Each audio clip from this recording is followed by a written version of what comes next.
This sequence is the pre-exam sequence, and as usual we have 6 postures. We're going to start off with the chair posture, so bringing the feet together at the front of the mat. We're going to just bend the knees and bring the arms up as if you're sitting on a bar stool, so a high chair.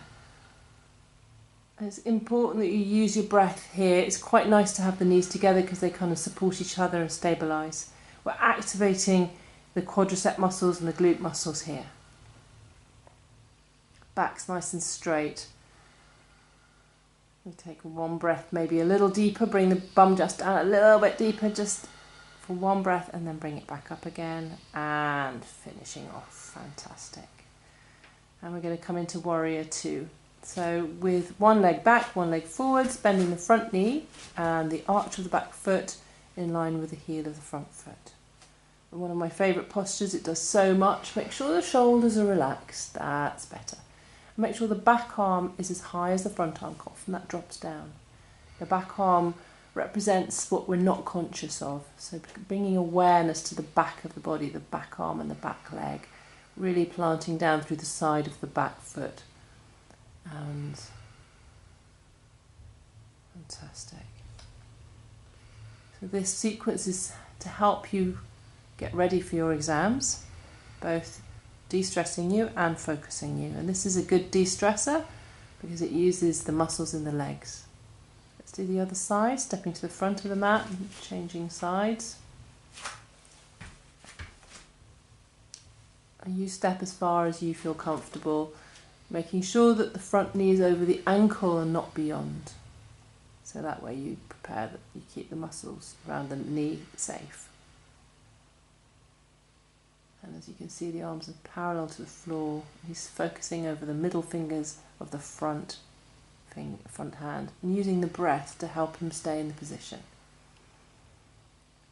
Fantastic. Now coming to the front of the mat, we're going to demonstrate to you the tree. It's really helpful, Jack, if you face the camera. The tree can be any way, really. Some people just have the foot still propped on the floor, and other people take it up onto their shin, and other people take it all the way up into the thigh, as Jack is doing here. And his palms are together at his heart space. And if he feels very, very confident in this, he might bring his palms up above the head as he focuses on one point ahead of him, and again using the breath. And the longer we hold this position, the better your focus will be. So just focusing on one point ahead of you, just using all your awareness for the posture. Don't let the mind wander into any other area of your life. If it does, just bring it back to the breath. I'll bring the leg down, let's do the other side. So this is the kind of duration that you would be trying for. If the duration is shorter, it'll still have an impact. He brings his arms up again as he focuses on a point on the wall.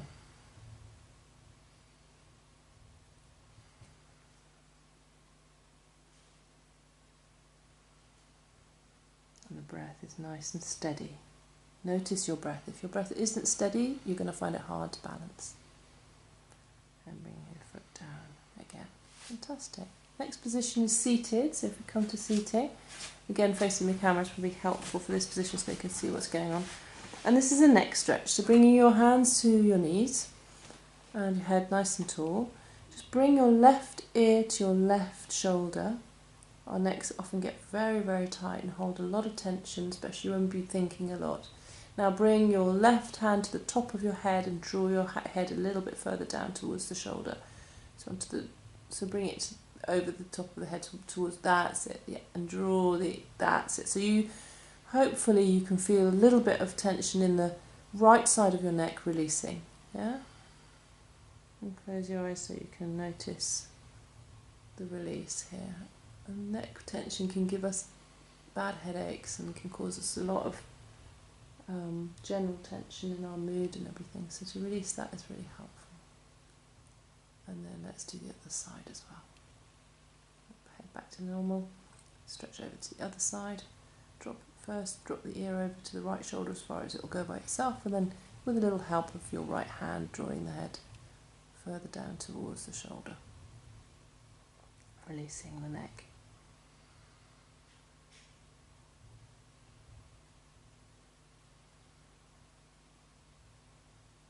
The breath is an important part of yoga and really helps us connect the body with the mind.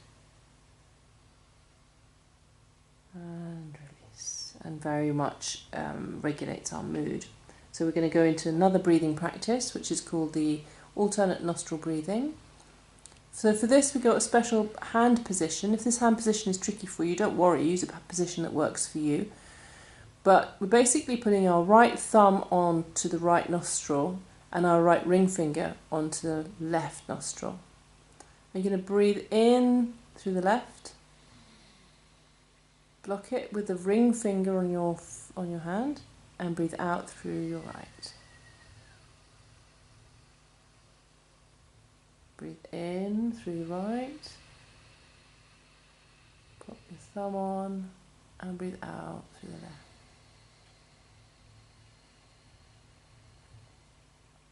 Breathe in through the left. Put your ring finger on your left nostril and breathe out through the right. You do this at your speed, whatever feels comfortable for you. But what we're looking for is to have the in-breath shorter than the out-breath, or the out-breath longer than the in-breath. So you might want to breathe in for 3 and breathe out for 6, for example. This is profoundly calming and very focusing, this breath. It helps focus the brain and the mind on the task in hand. Brings it into the present moment. Sit up nice and tall, that's it. Back nice and straight.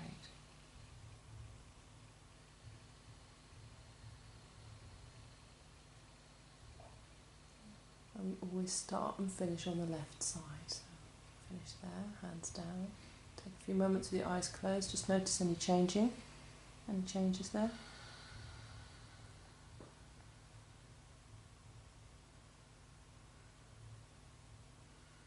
And then we're going to finish off with the Darth Vader breath, or known in yoga as the Ujjayi breath. So you can take your time, just take a few Ujjayi breaths here to focus the mind. This sounds a bit like the ocean in your ears.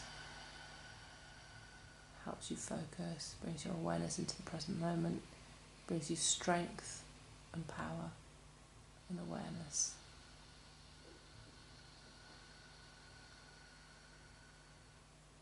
Now bring the breath back to normal. And you're ready to rock that exam. Well done.